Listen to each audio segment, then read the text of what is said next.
Good morning. Welcome again to Morning Devotions. Thank you again for our time together. I'd like us to come back to Ephesians chapter 6 and talk about prayer for just a little bit today.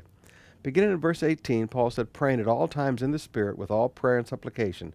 To that end, with this desire to pray, keep alert with all perseverance, making supplication for all the saints, and also for me. Now listen carefully. This is how to pray for pastors.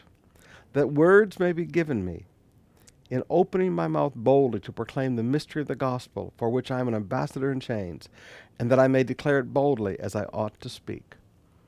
If you were to ask me the number one prayer I probably pray as a pastor, it would be, Lord, give me words.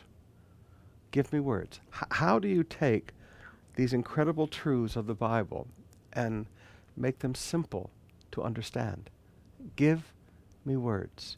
And his second thing, boldness, so I can speak it as I ought to speak. Now, if you want to know, how do I pray for Pastor Sumrall? How do I pray for any pastor? How do I pray for my son, my daughter that's a pastor?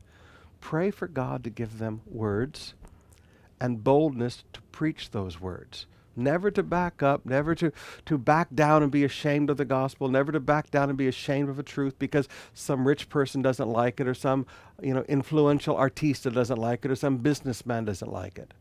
But for God to give us words, and then God to give us boldness to preach it like it should be preached.